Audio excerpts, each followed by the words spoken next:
Bonjour à toutes et à tous, bienvenue sur la chaîne L'Étincelle. On va se faire une petite guidance pour la semaine du 8 au 15 décembre, enfin au 14 plus exactement. Que nous réservent les énergies de cette semaine du 8 au 14 alors que nous sommes pas loin des fêtes de Noël? Écoutez, il y en a 3 qui sont sortis et j'ai envie qu'on aille les voir ensemble. Alors, nous avons la 10 d'épée avec cette petite abeille ou cette petite guêpe hein, qui s'est repliée sur elle-même, et avec toutes ces épées, on sent que et évidemment c'est un repli stratégique, c'est un repli émotionnel. La 10 d'épée, elle est connue pour correspondre à une fin de cycle douloureux où on a pu se sentir isolé, trahi, c'est aussi souvent ce qu'indique cette carte. En tout cas, avec la 10, on a quand même l'assurance que c'est un cycle qui se termine. Ensuite, nous avons l'ermite, l'arcane majeur de l'ermite. Alors c'est très beau, vous voyez, parce que cet ermite vient éclairer justement ce passage, ce cycle qui a sûrement été assez douloureux pour certains d'entre vous qui regardaient cette guidance. On peut voir avec l'ermite que, avec sa lanterne, l'ermite cherche à éclairer, à éclaircir cette situation, à comprendre vraisemblablement ce qu'il a pu se passer et à faire un bilan de ce cycle. Vous savez, je vous le dis depuis déjà plusieurs semaines, c'est très très marqué sur le mois de décembre. On est vraiment dans une période de clôture qui correspond de toute façon à une année 9. Donc on est vraiment là en toute fin de parcours, toute fin de cycle. Et ça, c'est des énergies qui concernent le collectif. Ensuite, oh, c'est superbe. Avec ce roi de bâton, ce magnifique lion, on sent qu'après ce travail, cette introspection, ce travail thérapeutique ou en solo d'analyse qu'on a pu faire sur cette période qui s'achève, qui n'a peut-être pas été évidente pour les uns et les autres, on reprend les pleins pouvoirs, on reprend de l'assurance, on trouve sa place ou on retrouve sa place. En tout cas, une chose est sûre, c'est qu'on sort de quelque chose de compliqué, on a pu se sentir très isolé, on a pu avoir peur justement de prendre cette place, de s'assumer, parfois même de s'imposer ou d'imposer nos limites, et on a beaucoup réfléchi à ça. Ce qui fait qu'au bout du compte, sur cette semaine du 8 au 14, on sent bien qu'on va aboutir, peut-être en fin de semaine, à une espèce d'aisance, d'assurance, de leadership même avec ce roi de bâton qui va vraiment nous faire du bien et nous mettre enfin dans une position beaucoup plus sereine d'assurance, j'ai envie de dire, pour ceux à qui ça parlera, adieu syndrome de l'imposteur, adieu incertitude, et puis toutes ces choses qui peuvent nous miner, sur lesquelles on se flagelle, sur le fait qu'on n'a pas été bon, qu'on aurait pu faire mieux. Là, on fait vraiment le point sur voilà, des choses qui nous ont fait beaucoup de mal, et on tire, j'ai envie de dire, le sel de ce passage à vide, de ce passage difficile, et on arrive à ce splendide roi de bâton en fin de semaine. Super, franchement, on va aller voir là avec le Osho Tarot, la couleur un peu qu'il va nous donner pour cette semaine, on va dire le conseil hein, de cette semaine du 8 au 14 décembre. Que peut nous dire le Osho Tarot à propos de cette semaine? Il y en a trop.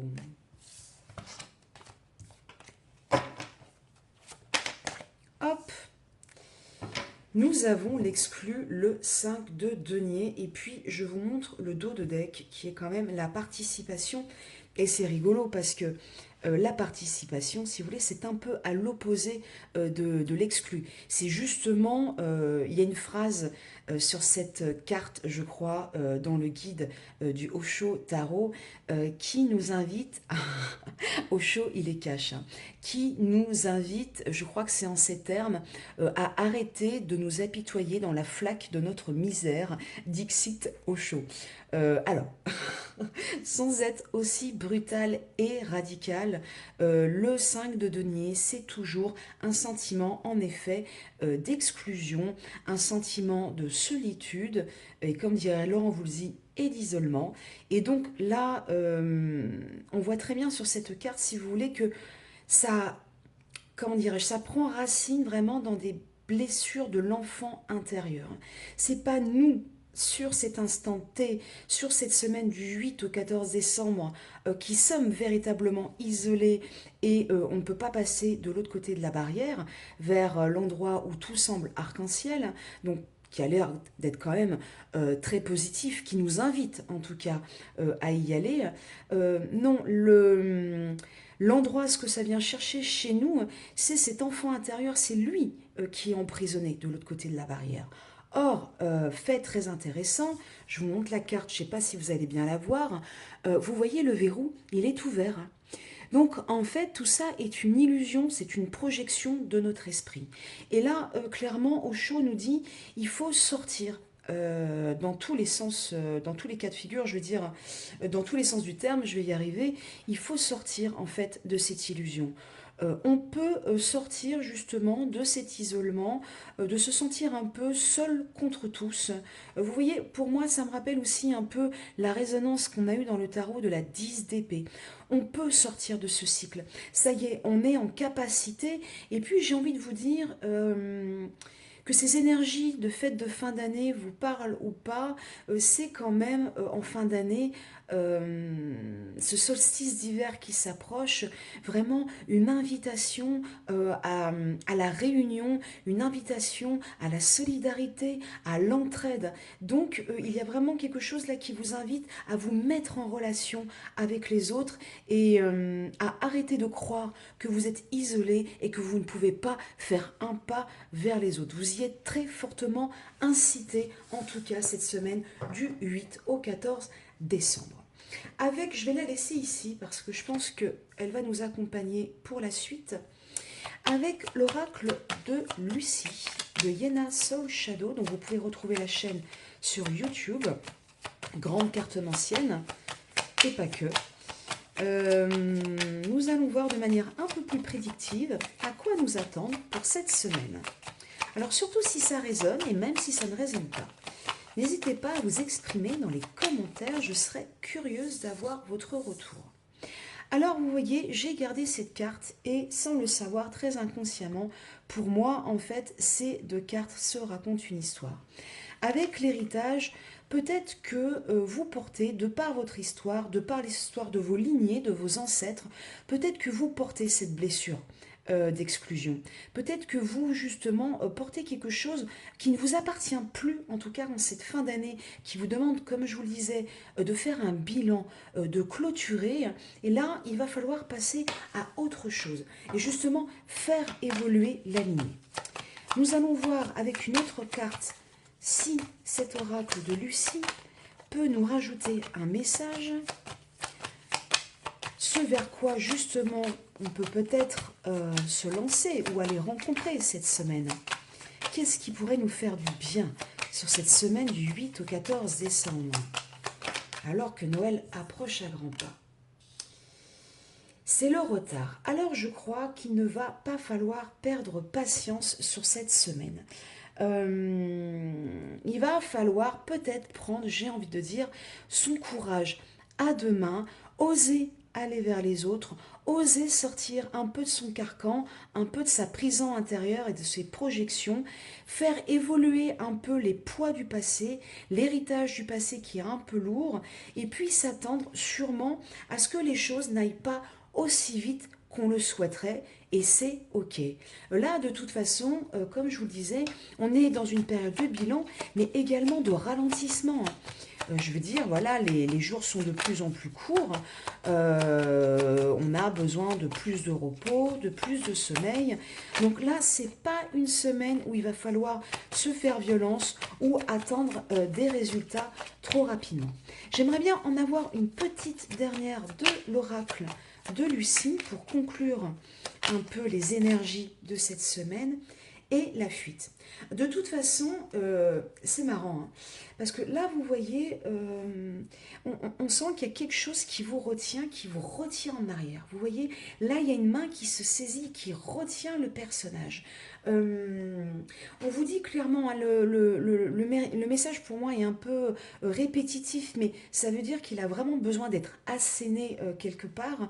Là, on vous dit vraiment, c'est pas le moment d'être retenu en arrière, de rester de l'autre côté de la barrière, parce que c'est peut-être ça aussi qui vous fait prendre du retard sur un timing céleste, divin, universel, appelez ça comme vous voulez.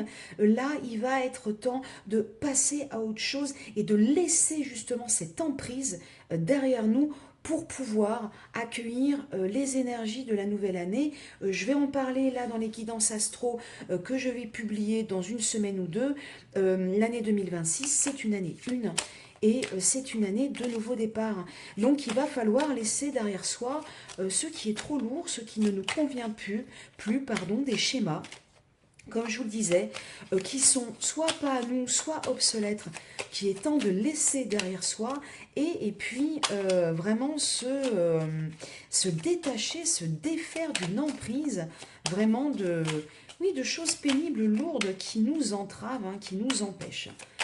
Donc, un dernier petit message de l'oracle des anges, tout doux, tout doudou, même si j'ose dire, et pour moi ce sera celle-ci. Alors, potentiel créatif. Par nature, tu es infiniment créatif. La vie est un océan de créativité qui attend de s'écouler à travers toi. Tu es libre d'exprimer tous les désirs de ton cœur. Tu es libre d'exprimer tous les désirs de ton cœur. Là, c'est vraiment une invitation à vous émanciper de tous les poids de vos lignées, de vos ancêtres, du passé, de vos croyances limitantes. Faites confiance à votre pouvoir créatif. Laissez le courant de la vie vous traverser et laissez-vous vous exprimer et justement exprimer les désirs et ce que vous êtes. Voilà. Je vous souhaite une excellente semaine sur ces bonnes paroles et je vous dis à tout bientôt.